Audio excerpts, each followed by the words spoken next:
really big into music, and I was always really big into like hip hop. So naturally, I wanted to record some hip hop. And I'm 38 years old, so this was a time where there was no computers, there was none of that. So we just would take 2 cassette recorders and just record on those. And we started out making cassette tapes. And then I got a karaoke machine, tap that into the stereo, and put the little tape over the top of the cassette tapes where you dub right over it. So did the same shit. That's so crazy. It started out doing cassette tapes and just falling in love with music early and wanting to do it and taking it serious and being a white man trying to do hip hop and then doing hip hop. Yeah. You had to be good. It's harder. You had to be nice. We have to prove ourselves. Otherwise, I mean, still to this day, I still get, steps to crush them all. But, it just evolved from recording the music and then being a recording artist and then us kind of trickling out to, okay, let's do some music videos. And, I would look over Spider's shoulder and he was kind of the primary, the webnician, we call him. He was just the computer guy. I know how to work a computer. He knows how to build a computer. That's how our relationship meshed. And, then we just started pumping out projects. It wasn't easy trying to figure out what you should be focusing on and what you should be doing at the time. In the early days with Macadoe Crew, it was just music. Let's record this song. Let's put it out. Let's burn it to CDs. Let's hit the block and repeat.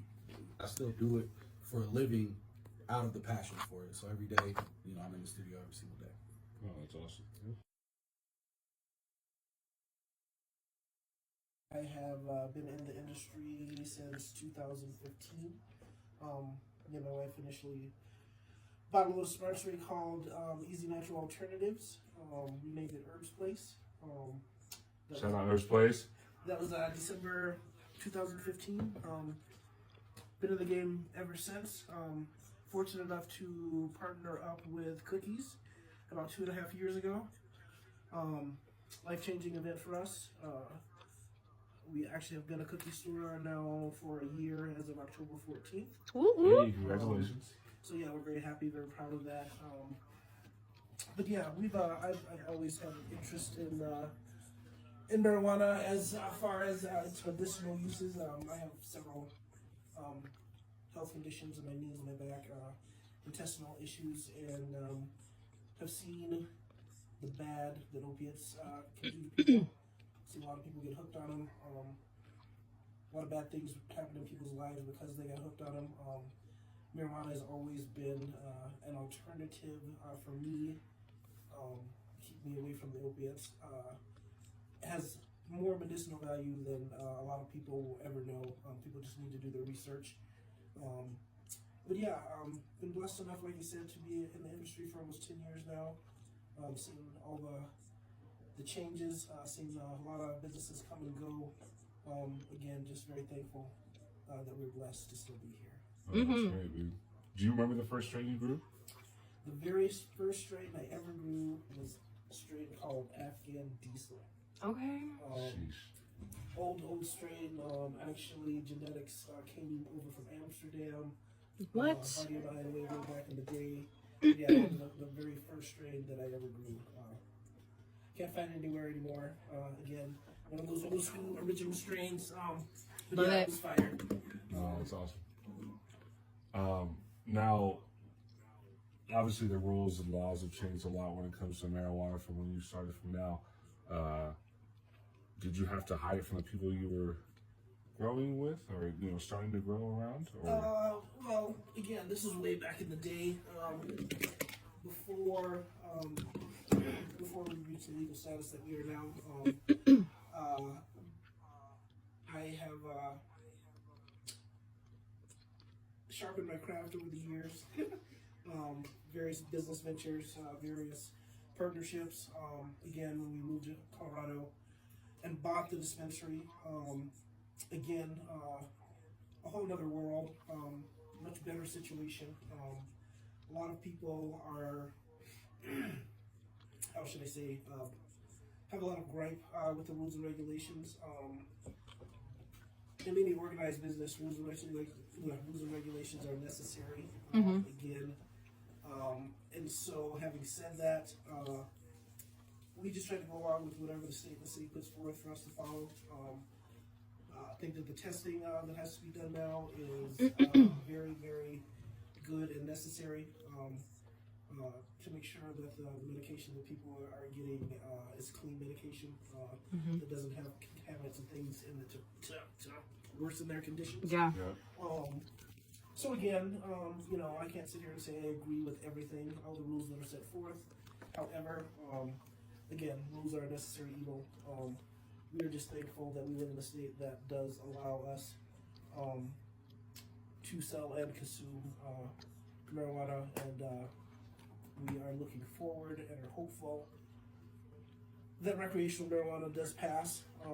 When all is said and done, all the ballots are counted and everything's taken care of. So we're also very hopeful and looking forward to that. Yes, Amen. absolutely. Every. So to start out with, businessman for a long time, how did you get your beginnings? What kind of led you to having a cigar lounge? Really, that was just kind of an accident. I've always just been looking for different avenues to do kind of my own thing and just kind of be independent entrepreneur, I guess. And so I was working for a friend of mine who owned a dispensary. And so I asked him for a job. He needed work in his grow, so it was like perfect. So I went to work with him. Growing weed was way more stressful than I thought it was gonna be. And so we were like on break one day. We were smoking and I was stressed out. And I told him like, hey, if you had 20 bands, what would you do? And he was like, you should go ask these guys if they'll sell you their smoke shop. So then after work, I went and asked them. They said, yeah. And so that was that. What? Is that, Historical. I mean, you know, this is your first time doing the cigar lounge thing. You had businesses before here, though, that you kind of like. I did like some construction businesses, a tool supply business. All here in Springsville, huh? Yeah. I'm from here, born in Fort Carson, so I'm a veteran. Colorado. Happy Veterans Day. Happy Veterans Day, by the way. By the way, baby. But yeah, so did all kind of different things just to try to find my niche. And watch the city change so much. Yeah. And so I kind of fell into the smoke shop thing. That was just kind of an accident. And so, you know, I figured we're going to need something to set ourselves apart because there's 100 smoke shops. So I figured we'd also sell cigars. So being on the south side, I was like, I don't even know if anybody down here is going to do that. But so we started with like a small humidor, then a bigger humidor, then a couple of humidors. Then we decided to just do the lounge. And we're still, it's an organic thing. We just grow with the time. Now, do you enjoy smoking cigars yourself? And see, this is what I tell customers. I only do it like a few times a year, special occasions, Vegas, New Year's, something like that. I'm more into the devil's lettuce than the cigars. So. Yeah, dude, gross. I appreciate a good cigar, you know, and so we only carry the best. So it's easy to kind of sell to the customer. We still know about it, but it's not so much something I indulge into. Has your clientele varied from what you would expect it to be, starting from the south side, and then people kind of finding out a little bit more about it and going down there? Not really, because it's pretty much who you would think smokes cigars. But I was just surprised they would come to my shop because it's on the south side. So it's pretty interesting because they usually walk in and then they just look around. And then they ask if we have cigars, and then they go, "Are these infused?"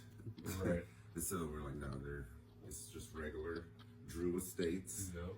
And so they tend to come back as well as them. Hey, you want us to order anything for you? And I think they're surprised on our level of knowledge. And plus, like today, a customer came in and I said, "Hey, that pack is in you ordered," and they're like, "Stop playing." And so. You know, they'll order it, and then 2 weeks later, we bring it in. So not a lot of stores really have that relationship with their customers where you tell me to get it, we're going to get it. Right. So, No, that's awesome. Yeah. Or the back and forth with their vendors to be able to get it that quickly. So Yeah. that's awesome. And the access to the owner, there's a lot of local shops, but the owner still really is in that ground zero talking to their people. Right. I mean, even, you know, I work at a liquor store that sells quite a bit of cigars, but even then it's outsourced. It's Phillips and King. You're getting it from a magazine. They order in Exactly. bulk, and you're not having any interaction. Personal interaction with Nobody's the telling you I mean? about the different notes and things through the cigars you smoke Right. and their personal experience. And, Right. yeah, so we try to put a different spin on it. Our thing is customer service.